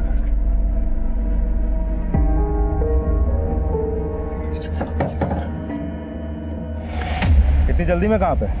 युग बेटा, तेरी मम्मी तो पहले ही पकड़े जा चुकी हैं, अब तुम दोनों भी नहीं बच पाओगे। सर, मेरा बेटा युग 10th के एग्ज़ाम दे रहा था और मेरे देवर का बेटा सुरेंद्र 12th के, इसलिए मैंने उनके लिए एग्ज़ाम पेपर का इंतज़ाम किया और फिर मैंने सोचा क्यों ना इनके ज़रिए कुछ कमाया जा सके, इसलिए मैंने युग को और सुरेंद्र को पेपर बेचने में लगा दिया। सब बातें बाद में, पहले ये बताओ उस क्वेश्चन पेपर का इंतजाम किया कहाँ से तुमने, और उसमें कौन कौन था तुम्हारे साथ? पिछली बार तो मेरा एग्जाम आपकी वजह से बहुत अच्छा गया था, लेकिन इस बार मुझे थोड़ा डर लग रहा है। क्या आप ये एग्जाम के पेपर नहीं निकलवा सकते? सर, पिछले 3 साल से मैं एग्ज़ाम का सुपरिटेंडेंट हूँ। मुझे पता था कि एग्ज़ाम शुरू होने के 1 हफ्ता पहले ही सभी सब्जेक्ट्स के क्वेश्चन पेपर बैंक लॉकर में लाके रख दिए जाते हैं। 30 मार्च को जब 12th के कंप्यूटर साइंस का एग्ज़ाम था, तब मैं कंप्यूटर साइंस का पेपर लेने बैंक गया था। देखिए, मैनेजर सर तो अब तक आए नहीं है। लेकिन 1 घंटे में एग्ज़ाम शुरू हो जाएंगे, मैं वेट नहीं कर सकता। 1 मिनट, मैं सर से बात करता हूँ। हाँ, हेलो सर। सर, उस दिन बैंक मैनेजर लेट आया था और कैशियर हमें लॉकर रूम में ले गया था, और कैशियर ने जब लॉकर खोला तो उसे बिना पता चले 12th के कंप्यूटर साइंस के पेपर के साथ मैंने 12th का इकोनॉमिक्स और 10th के मैथ्स के पेपर के एक बंडल भी निकाल लिए थे। उस पियोन और क्लर्क को मालूम था कि 30 मार्च को तूने बैंक के लॉकर से उस कंप्यूटर साइंस के पेपर के साथ साथ 12th के इकोनॉमिक्स का और 10th के मैथ्स का पेपर भी निकाल लिया था? जी सर। सर, हम लोग बहुत सालों से साथ में काम करते हैं। स्कूल पहुंचने के बाद 12th इकोनॉमिक्स का बंडल मैंने जोगी और दिलीप को दे दिया था और 10th के मैथ्स का बंडल अपनी गाड़ी में रख लिया। सर, मेरे कहने पर दिलीप और जोगी ने 12th इकोनॉमिक पेपर के बंडल की सील खोली, क्वेश्चन पेपर की फ़ोटो खींची और मुझे सेंड करी। सर, फिर मैंने दिलीप और जोगी को फ़ोटो डिलीट करने के लिए कहा और फिर घर आकर मैंने 10th मैथ्स के पेपर की फ़ोटो खींची। सर, मुझे पता था कि क्वेश्चन पेपर में सेंटर कोड भी है, इसीलिए पूरा पेपर मैंने अपनी स्टूडेंट से लिखवाया। सर, फिर चुराए हुए दोनों बंडल एग्जाम वाले दिन बाकी बंडल के साथ मिला दिए। मैं मिहिर सर के यहाँ ट्यूशन पढ़ती थी। सर हमेशा मोटिवेट करते थे पढ़ने के लिए, लेकिन मुझे कुछ समझ नहीं आता था। इकोनॉमिक्स में तो बहुत वीक थी। पापा भी मुझे पढ़ाना नहीं चाहते थे, मेरी शादी करवाना चाहते थे, लेकिन मिहिर सर ने मुझे बहुत सपोर्ट किया, इसलिए मैं उन्हें पसंद करने लगी। What? हाँ सर, उन्होंने मुझे कहा वो कैसे भी करके मुझे पास करवा देंगे। सर, ये क्वेश्चन पेपर मैंने मोना के लिए ही चुराया था। सर, वो इकोनॉमिक्स में वीक थी, इसीलिए तूने वो पेपर मोना से ही लिखवाया और बाकी स्टूडेंट्स को वो क्वेश्चन पेपर नहीं दिया? सर, मोना के अलावा ये क्वेश्चन पेपर मैंने पूजा त्यागी को भी दिया था। उसका लड़का 10th में पढ़ता था और इसीलिए मैंने 10th का पेपर भी उसके लिए चुराया।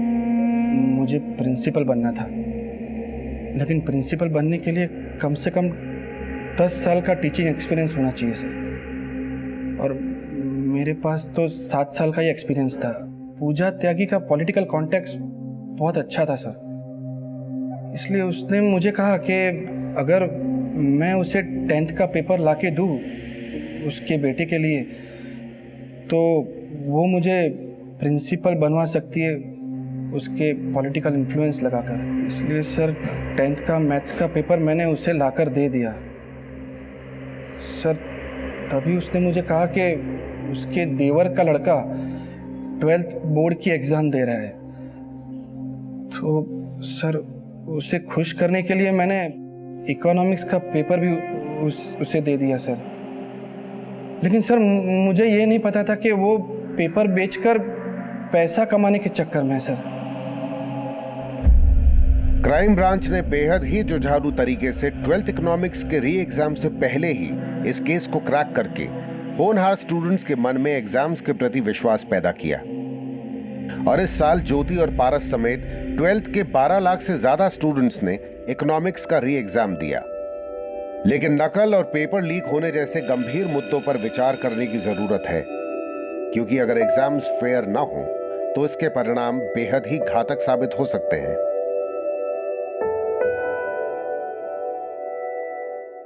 क्राइम पेट्रोल के ऐसे ही मजेदार एपिसोड्स देखने के लिए हमारे चैनल को सब्सक्राइब करें।